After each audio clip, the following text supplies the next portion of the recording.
Good.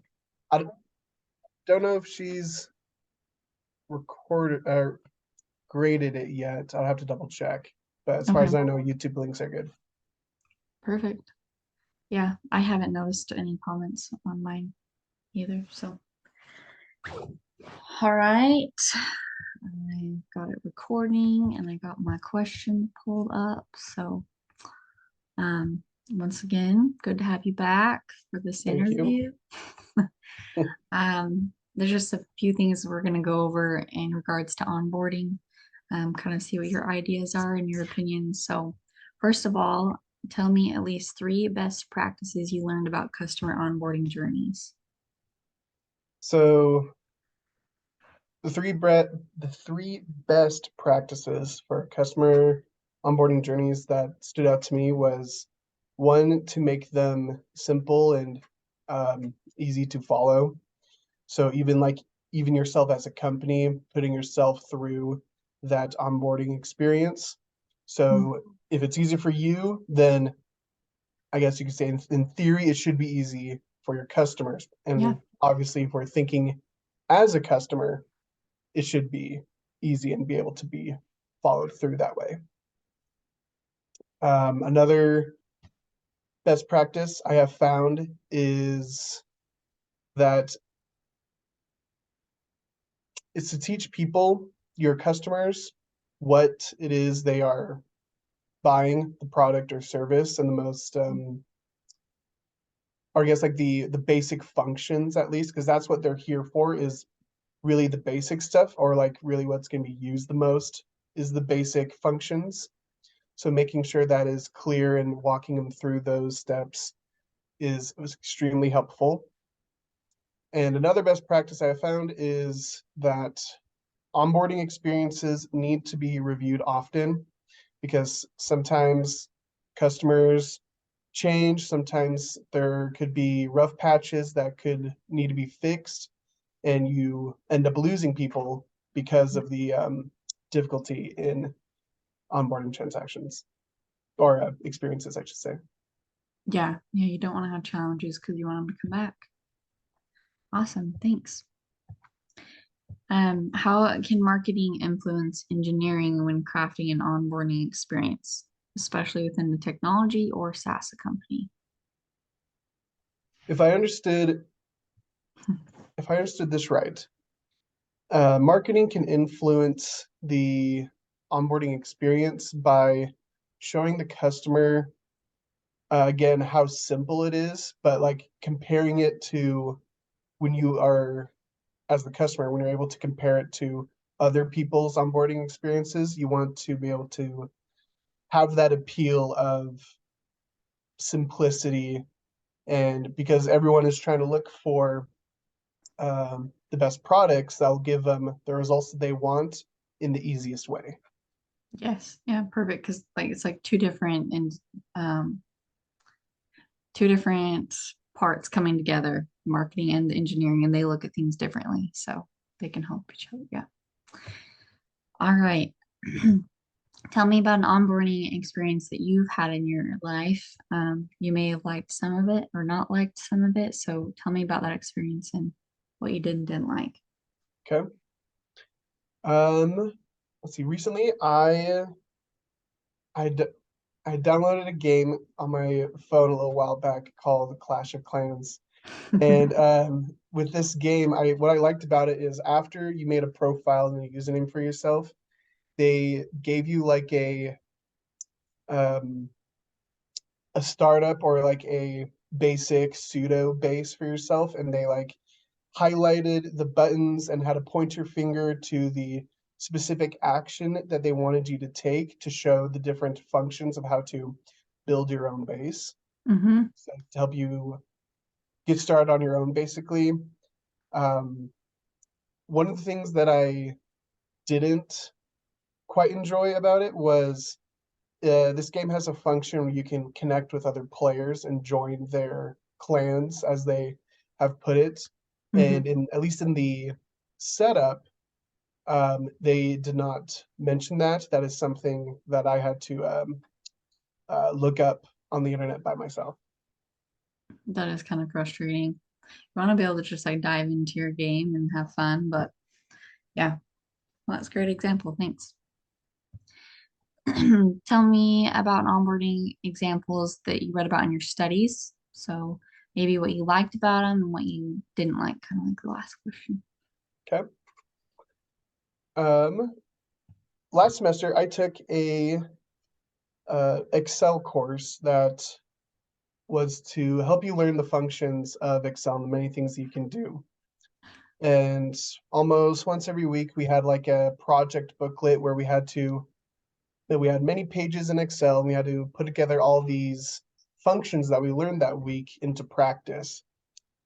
And where the onboarding experience comes in is there was a video that we could watch after to follow along. That what I liked about it was the person talked through the decisions and where they were going to complete the function on Excel. So they like recorded their screen and they talked through the each step of the project booklet. Mm-hmm. And I really enjoyed that. But the one small thing I didn't enjoy was sometimes I felt the person was talking a little bit too fast.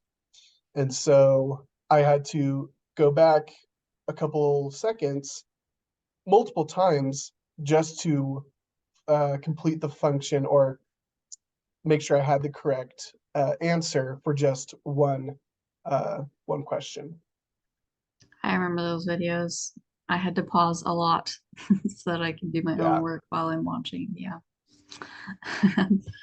All right. What are metrics that you would use to measure the effectiveness of your customer onboarding journey? to measure effectiveness in my customer onboarding journey, I think I would, if one part of my onboarding customer journey is sending helpful emails and videos and tips and whatnot, I would measure if they're being opened at all, which ones seem to be more popular that are being opened. Mm-hmm. I think a clear one as well is if your initial walkthrough onboarding experience, if it's even being completed all the way, or where do people tend to abandon Yeah. the walkthrough and trying to figure out the reason why, hopefully through feedback, if that is an option that you are Mm-hmm. giving customers. Okay. Yeah, those are great ideas. I love them. Um, this one might be a black or white question, but do you think that there should be an onboarding process? Because like we've talked about a lot of things that are not good about onboarding processes. So do you think that it's something that we need to have? Like everywhere, Yeah, like in apps and softwares, in signing up for different accounts. Like, I I think so. I yeah. see the appeal, especially like if you do a step by step or walk through, whether like walking them through it that is programmed, or even creating a video that slowly explains each step.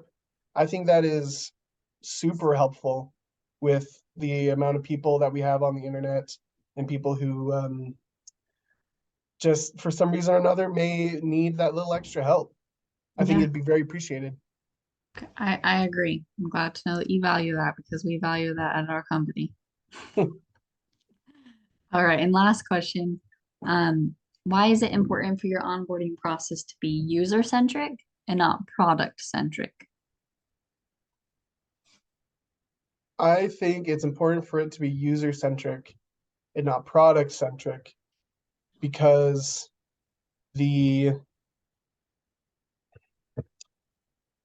the customer knows what they want already. It's just the way of getting there is what can make the difference. Um, I'm really going to butcher this quote, but it reminds me of a quote from Maya Angelou, who talked about, people will forget what you said or what you did, but they will never forget how you made them feel. Hmm. And so having that experience, making it user centric, helps to create not only customer loyalty, but feeling as if the customer really belongs and is valued. and I think fulfills a human need of feeling wanted and needed. So that's why I think you said why user-centric was important, right? Yeah, Versus not a product. product. Yes. That's Yes. why I think user-centric, user-centered is important. Yeah, no, I agree. Just because, like, if we're going to keep customers, if we're going to keep clients, we got to appeal to them as much as we want to like advertise the product and see how great it is. Like, they already know that's why they're there. So, yeah, I enjoyed hearing your answers today and hearing what you learned about onboarding experiences. So, thanks. That's all the questions I have for you, Nick. Thank you.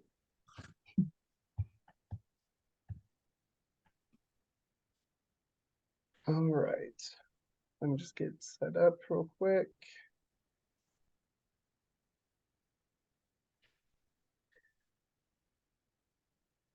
All right. Thank you again for meeting with me for this interview. I'm glad to talk once again and to kind of pick your brain and get your opinion on some questions that we have. And to get started, can you tell me at least 3 best practices you learned about customer onboarding journeys? Yes. One of the best practices that I learned is that you shouldn't just tell, you should show. Sometimes there are way too many words telling you what the next step is or how you can utilize a specific tool. And sometimes you just have to let um, the program, the software, just show what it's made of and let people have that experience.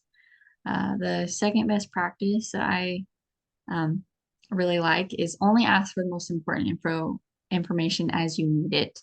Because if you ask for everything all up front, that in itself might deter someone because they're like, man, this is taking too long. I need to access it right now. And so just asking for maybe like their email address and then you contact them later. Um, but yes, just the bare minimum at the beginning.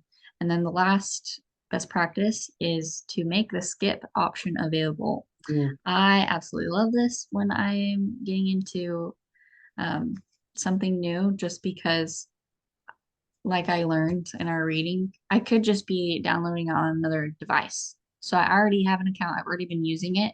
And so I don't want to go through the steps again. It really, really bugs me when I have to go through the process and I just go click, click, click. So I think having that skip option available is really important. thank you. I didn't think about that, about like if you're just downloading a program on another device, and just having that skip button is super helpful. Yeah. Yep, it is. Can How can marketing influence engineering when crafting an onboarding experience, especially within a technology or a SaaS company? Um, so this is like a really loaded question. I'm gonna give probably a vague answer, but I feel like both parties, engineering and marketing, just have to be flexible with what they're creating, but also like working with each other. Because something that I learned is that like, well, and I know this too, but like things are constantly being updated, redesigned, and I learned that like redesigns have a shelf life and engineers are always redesigning. So if like they're stuck on one product and marketing is stuck on that one product, then there's not going to be any growth. So they've got to be flexible and like work with each other in those updates and the redesigns that happen. I like that.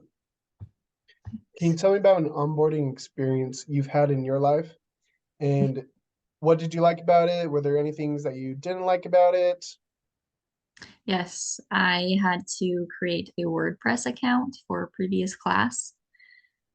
I I think it's super interesting and I was excited about it. I was able to create my WordPress website like fairly quickly, few glitches, and I immediately had access to everything, which I was really excited about because it's kind of frustrating to just like have to unlock different features. And so I was glad I had access to everything.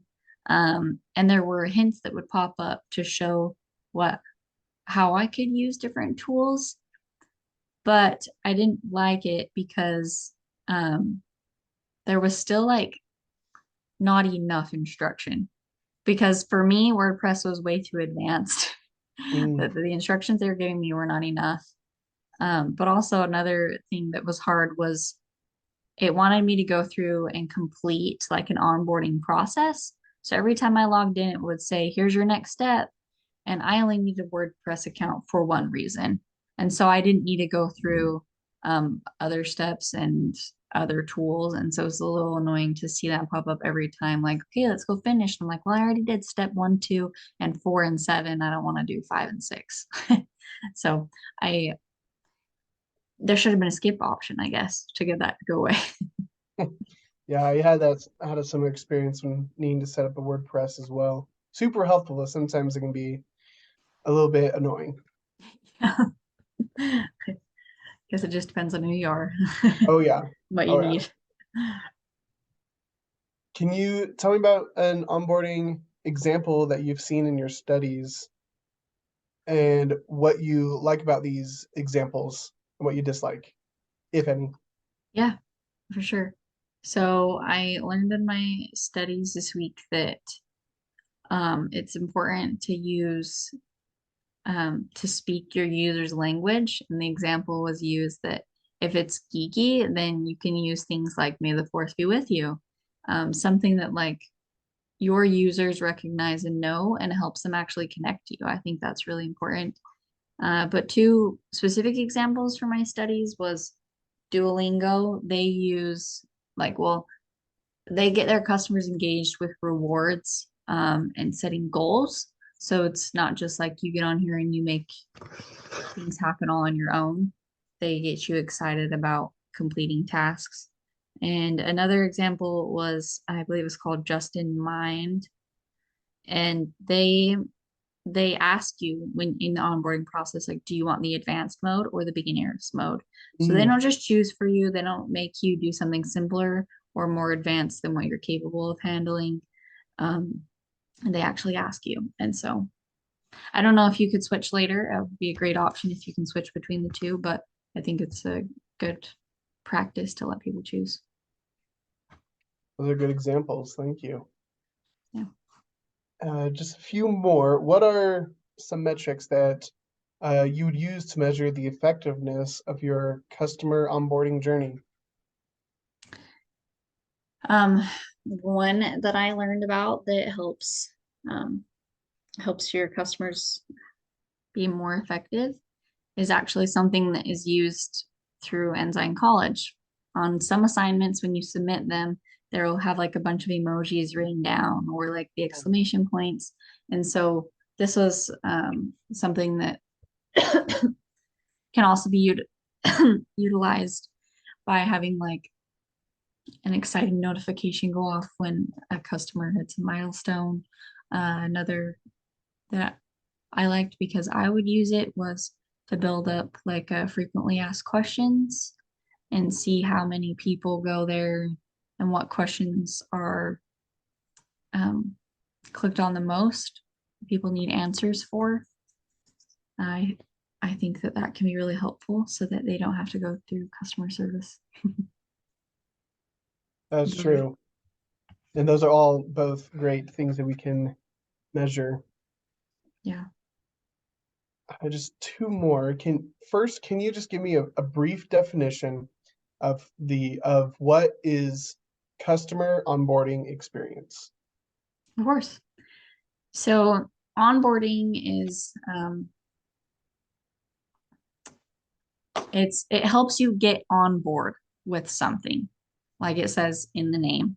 So we're gonna with onboarding, you're gonna look at the process of just getting set up. It's not going to be like your continued interaction with the company or the business. It's literally just the beginning of your relationship with them.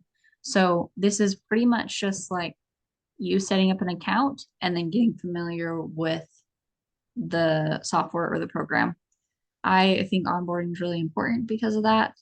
Um, because we're always learning new things, we're always downloading new things. And so the onboarding process helps you to understand if you like something or don't, and if you want to get rid of a program or software and get a different one. just because it can give you like there's a little bit of information at the beginning onboarding, but it goes a long way just to help you get set up. Awesome. Thank you for that.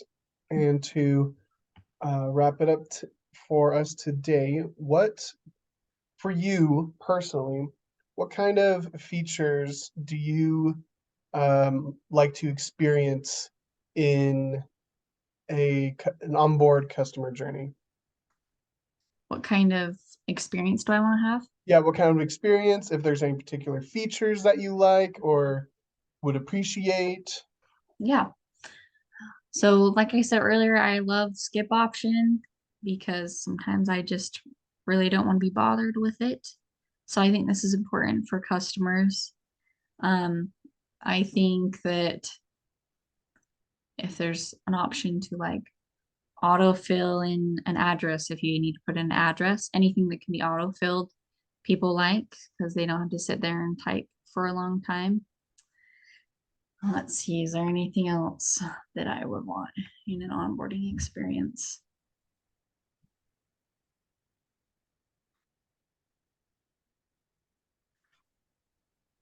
Maybe the option of like signing up for text notifications or like discounts and sales through text.